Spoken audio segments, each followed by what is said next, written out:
చెట్లను నరికిన వారిపై సంబంధిత శాఖ అధికారులు వెంటనే చర్యలు తీసుకోవాలి. బోధన్ జిల్లా ప్రభుత్వ ఆసుపత్రిలో మాత్రం కొన్ని సంవత్సరాలుగా ఆసుపత్రికి వచ్చేవారిని నీడనిస్తున్న చెట్లను, ఆసుపత్రి చుట్టూ చెట్లను సంబంధిత శాఖ అధికారులు అనుమతి లేకుండా నరికివేశారు.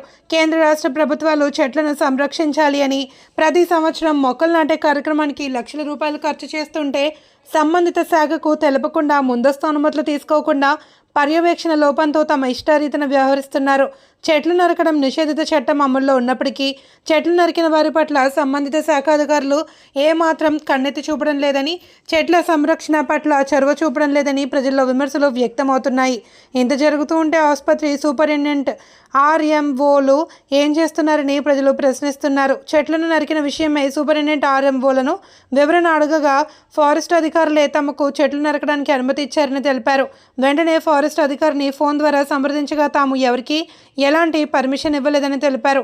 ఆసుపత్రి అధికారులు పొంతన లేని సమాధానాలు చెబుతున్నట్లు తెలుస్తుంది.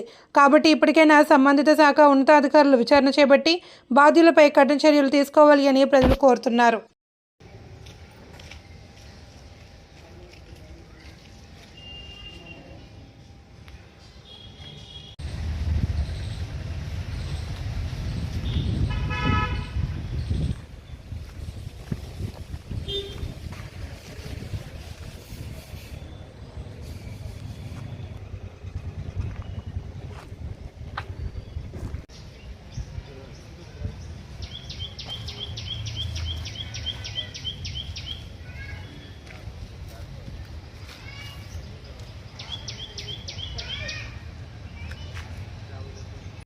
నేను జునేద్ అహ్మద్ ఖలీల్, ఆమ్ ఆద్మీ పార్టీ బోధన్ కన్వీనర్. ఈరోజు చాలా బాధాకరమైన విషయము వెలుగులోకి వచ్చింది. నాకు తెలిసిన వెంటనే నేను బోధన్ జిల్లా ఆసుపత్రికి వచ్చి చూడగా సంవత్సరాల తరబడి ఉన్న యాప చెట్టును నిర్లక్ష్యంగా చాలా కోసి పారేశారు. ఇది చాలా బాధాకరమైన విషయము. ఇంత పెద్ద చెట్టు పెరగాలంటే 50-60 సంవత్సరాలు కావాలా. అంత పెద్ద చెట్టును నిర్లక్ష్యంగా ఎలాంటి గోసలు ఇంత కూడా మమకారం లేకుండా చెట్టును కోయడం అంటే చాలా బాధాకరమైన విషయం. ఆ యాప చెట్టు వల్ల ఆక్సిజన్ ఫెసిలిటీ బాగుంటుంది. ఎంత పెద్ద చెట్టు అంటే ఇక్కడికి వచ్చిన ప్రతి రోగి అటెండర్లు ఆ చెట్టు కింద కూర్చొని విశ్రాంతి తీసుకునేవారు. ఆ చెట్టు కింద పోస్ట్ మార్టం రూమ్ కూడా ఉంది. ఆ పోస్ట్ మార్టం వచ్చిన వాళ్ళ బంధువులు కానీ శవంతో వచ్చిన బంధువులు ఇక్కడ కూర్చొని ఎండకు నీడ దొరికే విధంగా ఈ పెద్ద చెట్టు ఉండేది. ఇక్కడ చుట్టుపక్కల అన్ని సెక్షన్స్లో ఏవైతే పేషెంట్ అటెండర్స్ ఉంటారో ఇక్కడికి వచ్చి వాళ్ళు విశ్రాంతి తీసుకుంటుండే. యాప చెట్టు కింద ఎండాకాలంలో ఇంకా చాలా బాగుండేది. అంత మంచి చెట్టుని ఇక్కడ అధికారులు కోసిపారడం చాలా బాధాకరమైన విషయము.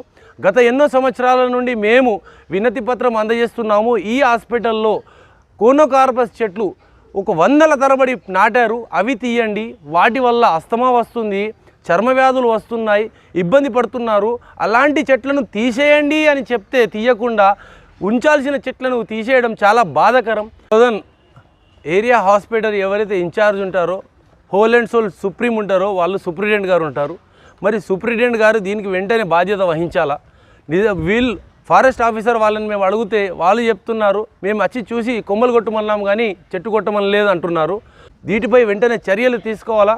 ఎవరైతే ఇలాంటి దారుణానికి పాల్పడ్డారో వాళ్ళపై కూడా చర్యలు తీసుకోవాలని ఈ సందర్భంగా నేను కోరుకుంటున్నాను. జిల్లా అధికారి, డిస్ట్రిక్ట్ కలెక్టర్ గారు, బోధన్ సబ్ కలెక్టర్ గారు యాప చెట్టు ఎవరైతే కోసారో ఎవరు దీనిపై వెంటనే ఎంక్వైరీ పెట్టి ఎందుకు కోసారు, ఎవరి వల్ల కోసారు, దీన్ని కోయడం వల్ల ఎవరికి లాభం అని దీనిపై చర్యలు తీసుకోవాలని ఈ సందర్భంగా నేను కోరుకుంటున్నాను.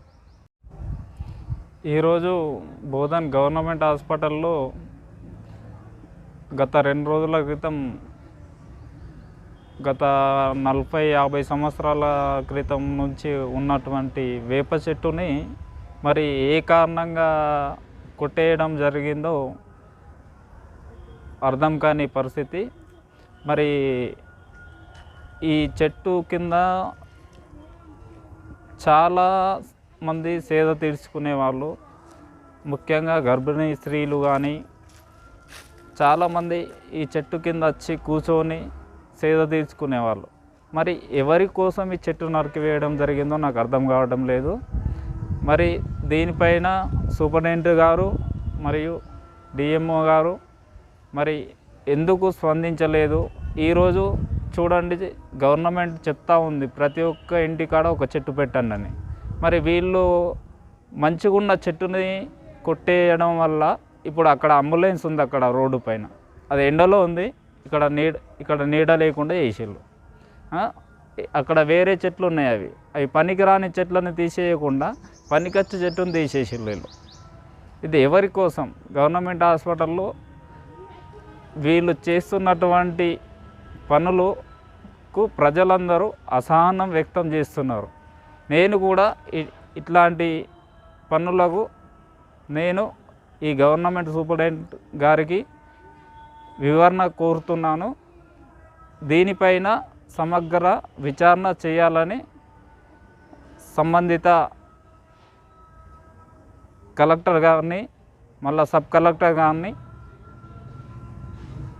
చర్య తీసుకోవాలని కోరుతున్నాను.